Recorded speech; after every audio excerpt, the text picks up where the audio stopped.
Bonjour, Simon Letellier pour Roulotte Lévesque. Dans cette vidéo, nous allons présenter le Redhawk 24B 2021 fabriqué par Jayco. Donc, les Redhawk sont des motorisés de classe C fabriqués sur un châssis Ford E450 Super Duty. Maintenant, les Ford E450 utilisés pour les motorisés Jayco ont le nouveau moteur de 7.3 litres V8 de Ford. Donc, bonne consommation de carburant, bonne performance également. Donc, c'est le grand changement qui a été apporté dernièrement au châssis et au Redhawk par le fait même. Autrement, on n'a pas effectué beaucoup de changements autres au niveau de la mécanique ou quoi que ce soit. Il y a des composants de Jayco. Donc, on va avoir un châssis fiable et économique. On va avoir la transmission automatique Torque Shift à 6 vitesses, un alternateur de 210 ampères, un réservoir de carburant de 55 gallons. Les composants de Jayco qu'on a à ajouter, c'est le J-Ride. Donc, qu'est-ce que ça fait le J-Ride exactement? C'est des équipements pour venir rendre la conduite encore plus agréable. Donc, si on regarde ici en dessous, on peut en voir certaines. Donc, on va avoir les bases stabilisatrices renforcées qui vont rendre le tout plus stable. On va également avoir les ressorts supplémentaires Elwig qui vont venir vraiment ajouter à la suspension. On a également des blocs de caoutchouc qui sont installés à l'intérieur du châssis. Donc, où normalement, il y aurait deux pièces métalliques au-dessus des roues. Il va y avoir deux pièces métalliques qui vont être en contact. On va mettre un bloc de caoutchouc qui va venir absorber les vibrations. Ça va faire en sorte que vraiment, on va entendre moins de bruit de la route. Puis, justement, on va moins ressentir les vibrations lorsqu'on va rouler. On va aussi balancer l'arbre de transmission de façon électronique pour s'assurer que la force se transmet bien jusqu'aux roues à l'arrière, puis que les changements, etc., se font en douceur. Donc, on va balancer le tout. C'est vraiment les ajouts que va faire Jayco avec le J-Ride qui sont disponibles sur le Redhawk. Donc, si on va jeter un coup d'œil à l'intérieur, on est sur un marchepied en bas pour un accès plus facile. Ensuite, on a une marche. Donc, on a l'intérieur ici du châssis Redhawk. Évidemment, on roule pas avec le banc à l'envers. Le banc est pivot. On l'a orienté vers l'arrière pour pouvoir le montrer. Donc, c'est toujours plaisant lorsqu'on est à destination de pouvoir le revirer. On a des coussins rehausseurs également pour soulever l'assise du banc. On va avoir évidemment console centrale avec les portes gobelets, rangement, etc. Climatisation, chargement port USB, etc. Puis on va avoir également le système Sony, une grande console, là, écran tactile, vraiment très bien, bel ajout. Donc on peut contrôler la plupart des aspects du véhicule directement à l'intérieur. C'est un centre d'infodivertissement, donc voir la radio, etc. On a également une caméra de recul, donc elle va servir de moniteur pour la caméra de recul. On a également un système de suivi de la pression des pneus standard chez le Redhawk maintenant. Donc, on va pouvoir vraiment tout suivre à partir de la console Sony. Puis, il y a une compatibilité évidemment avec Android Auto comme on peut le voir. Vraiment très pratique. Pour ce qui est du reste du châssis, assez standard, on a le mode de croisière avec les contrôles au volant. On a une interface habituelle du Ford E450, donc il n'y a pas d'autres nouveautés. Mais on a vraiment un châssis fiable puis économique. Ensuite, on a la construction de l'habitacle comme tel par Jayco. Donc Jayco, ce qu'on va faire, c'est qu'on va toujours avoir une capucine avant qui est faite d'un cadre de fibre de verre moulé d'une seule pièce. Donc, on n'a pas de joint d'étanchéité en périphérie. Le cap avant est quand même la partie la plus exposée lorsqu'on va rouler. De forts vents, la pluie, etc. Il y a beaucoup d'éléments. Donc, les joints étaient souvent problématiques. Les joints ici à l'avant, ça travaillait beaucoup. Donc, en faisant ça d'une seule pièce, on évite ce problème-là. Puis, on a seulement un joint ici. Beaucoup plus facile pour la maintenance, c'est le joint de coin pour l'habitacle carrément. Ensuite, on va avoir la lamination Stronghold VBL, donc la structure d'aluminium, l'isolant de styromousse, les deux panneaux de Lohan et le fil de verre sont passés dans une presse sous vide à une pression de 144 tonnes pendant 16 minutes. Ça, la lamination est utilisée là, pour les murs latéraux, les murs de côté des extensions qui sont vraiment solides. On a également le plancher qui est laminé, puis on a également le toit qui est laminé, donc c'est vraiment très complet.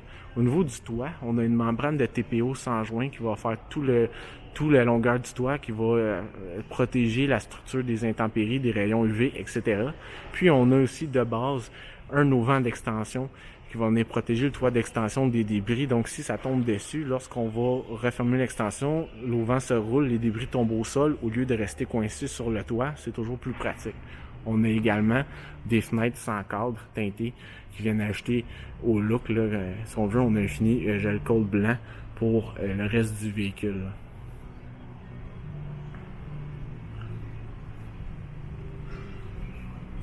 Donc, si on regarde un peu les équipements, on va recommencer de l'autre côté. Donc, on peut voir du côté du terrain, là, on a vraiment tout ce qu'on a besoin pour être confortable. On a un grand auvent avec lumière d'aile pour éclairer le patio. L'auvent est électrique, très haut. Alors, on n'a pas de chance vraiment d'accrocher sa tête dans les bras, étant donné qu'ils sont très compacts. On va avoir 2 haut-parleurs, un de chaque côté ici, pour bien distribuer la musique sur son terrain. On a une radio qui va jouer à l'intérieur ou à l'extérieur de la musique, on choisit les zones. Ensuite, on va avoir 41 livres de propane ici dans le réservoir, qui est dissimulé juste là.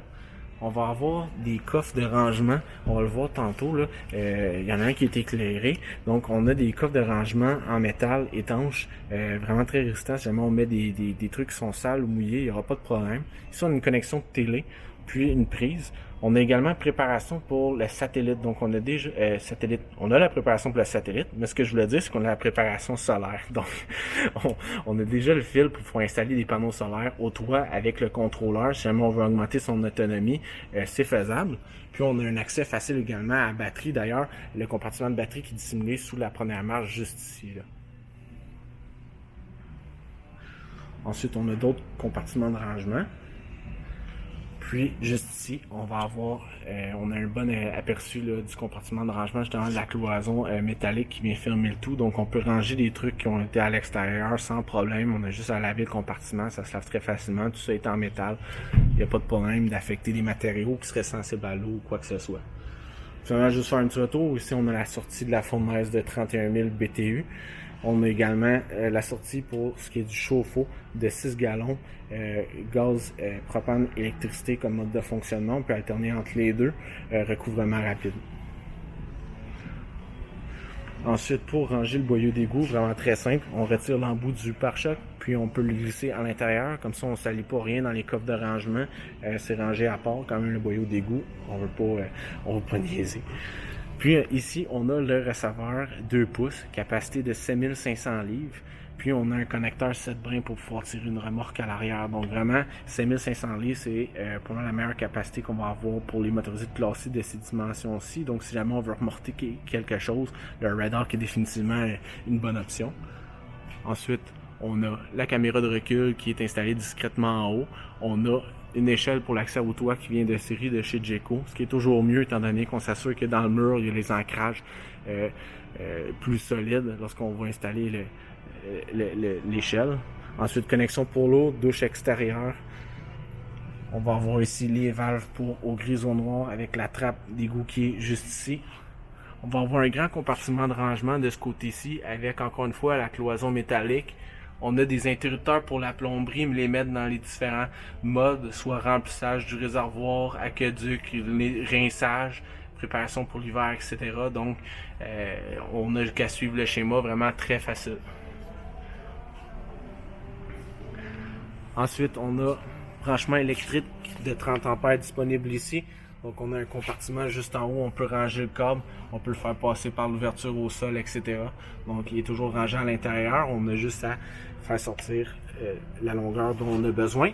Puis on a une génératrice Onen de 4000 watts qui fonctionne à essence. Donc pour l'autonomie, toujours une très bonne option, la génératrice.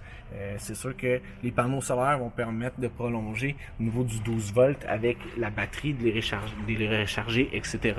Mais pour pouvoir avoir du 120 volts, à moins d'avoir un onduleur, définitivement la génératrice est la meilleure option, là.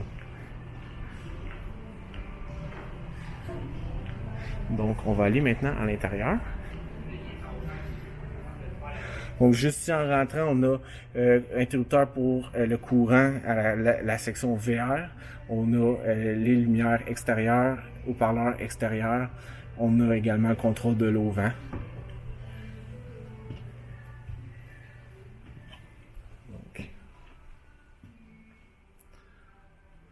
Comme vous pouvez voir, c'est très spacieux. Vraiment très complet. On a toutes les commodités dont on pourrait avoir besoin. Donc, puis en plus, on a les sièges pivotants ici à l'avant. Donc, ça permet d'utiliser l'espace également avant, lorsqu'on est arrêté, comme des places assises supplémentaires si on le veut. Au-dessus de la cabine, comme on peut voir, on a un très grand lit. Capacité de 750 livres en poids, donc facilement 2 adultes. C'est vraiment très profond, donc également en largeur. 2 adultes, il n'y a pas de problème. On a même un peu de rangement au bout avec les filets. Puis on a une échelle ici. Donc tout ce qu'on a à faire, c'est rabattre la section ici vers l'avant, accrocher l'échelle, puis on a un accès vraiment très facile à la section en haut, là. Ensuite, pour ce qui est du reste du véhicule, on a la cuisine qui est ici. On a le nouveau décor Modern Farmhouse qui était très populaire dans les roulottes Jayco. Il a été introduit il y a peut-être 2 ou 3 ans approximativement, puis il n'était pas disponible dans les motorisés. Donc cette année, on a décidé de le rendre disponible. Donc on a vraiment tout ce qui est mobilier de la cuisine qui sont vraiment en boiserie blanche. Donc c'est beaucoup plus lumineux, puis ça donne vraiment un style chic. On a également la moulure là.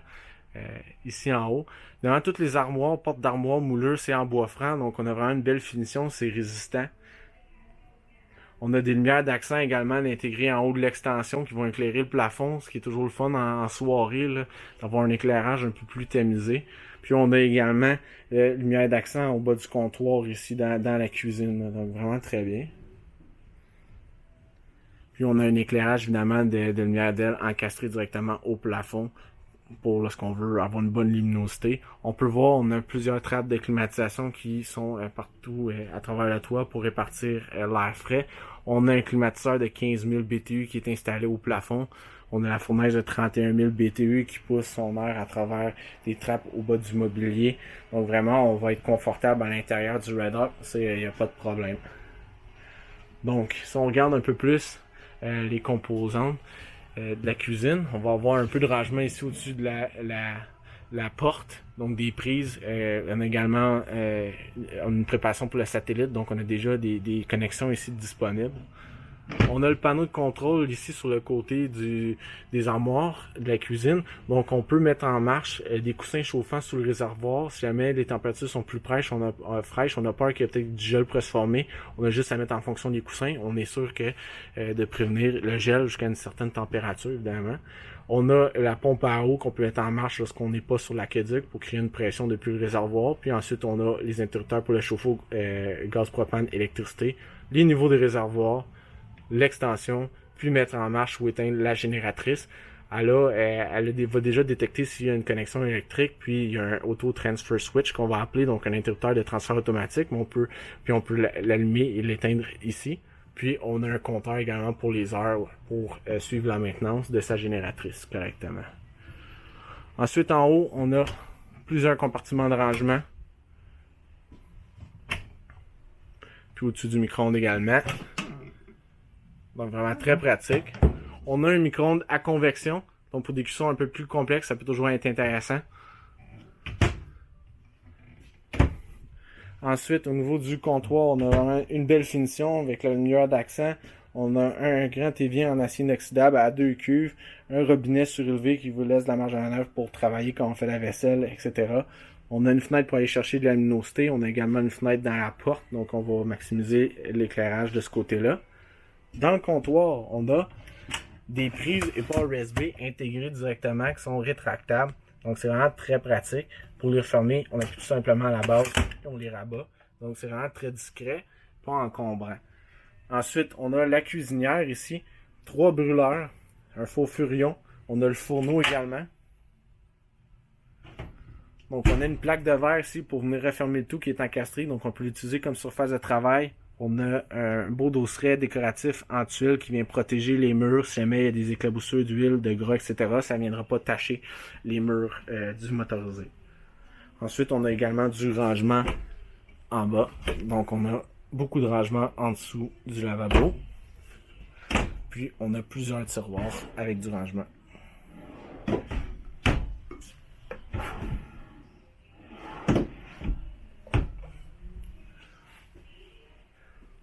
T'as noté également qu'on a la hotte au-dessus du four, donc pour faire sortir l'eau, l'air, excusez-moi, c'est toujours pratique d'avoir une hotte au-dessus de la cuisinière. Finalement, on a le réfrigérateur, gaz, propane, électricité pour au niveau du fonctionnement. On a une capacité là, de 8 pieds cubes pour le rangement. Donc on a une section congélateur en haut. Puis on a une section réfrigérateur en bas. Puis comme vous avez probablement remarqué, on a agencé vraiment les portes avec le reste des armoires pour rester dans le style. Donc au niveau de Jayco, on a toujours le souci d'utiliser les bons matériaux puis de bien faire les trucs jusque dans les détails, là, que ce soit au niveau de la construction du véhicule ou de la finition. Donc on a vraiment voulu agencer le tout. Puis c'est assez réussi, on a vraiment une très belle cuisine là, dans le Red Hawk. Ensuite, on a une dinette en U avec une table amovible. On n'a pas de tapis, on n'a que du vinyle dans l'extension. Donc, on va vraiment avoir une belle assise confortable, bien épaisse. On a vraiment une assise aussi profonde. On a pas de gobelet dans les coins des dossiers. On a une grande fenêtre pour aller chercher de la luminosité. Évidemment, on a des toiles sur chacune de ces fenêtres-là. Si jamais on veut couper la lumière ou avoir plus d'intimité, on a des toiles vraiment très opaques qui sont sur toutes les fenêtres du Red Hawk.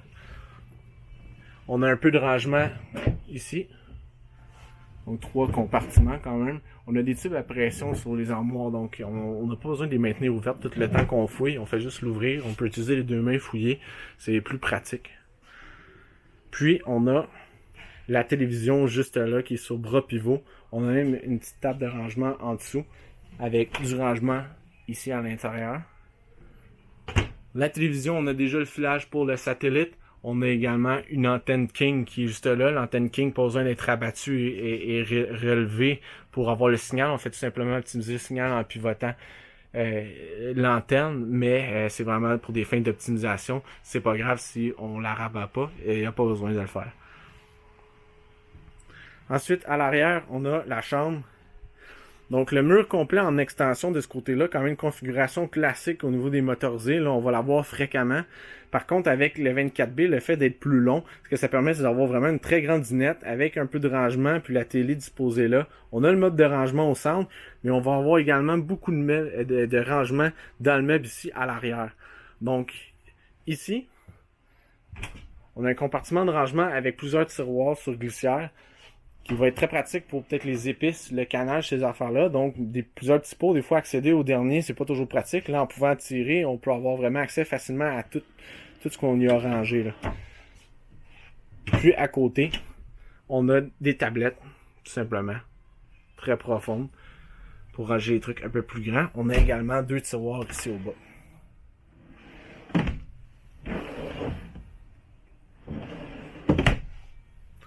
Donc, on a un lit queen, très facile d'accès, comme vous pouvez voir, on peut circuler facilement. On a un très grand dégagement, là, on peut faire le tour. On a un lit queen avec une fenêtre en haut, fenêtre sur le côté. On a 2 petites lumières de lecture bleutées, du rangement au-dessus également. Puis finalement, on a le rangement ici à la fin avec porte-miroir. Bonjour, je peux pas vraiment cacher, là, on voit vraiment très large avec ces miroirs-là. Donc, on a le garde-robe, on a la pôle ici en haut. On a une bonne profondeur. On a 4 grands tiroirs ici.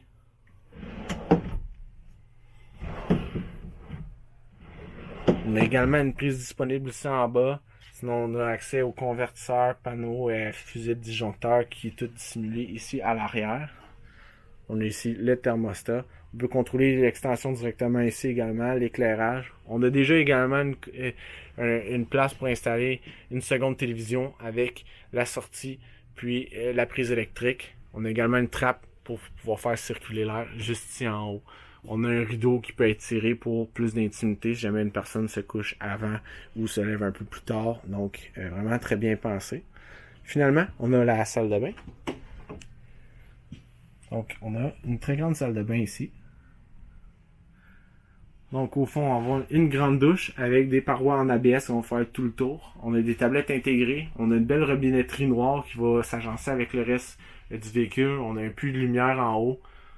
On a une toile plastifiée ici qui est sur rail. Donc, facile d'entretien. Qui se verrouille en place facilement. On va avoir une pharmacie avec porte-miroir.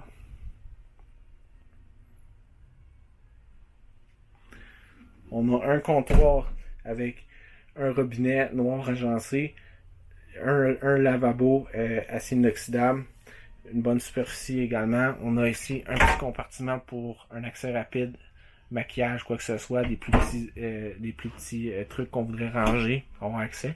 Puis on a ici du rangement en dessous du lavabo. On a ici une toilette Telford avec chasse d'eau au pied. Donc vraiment très complet.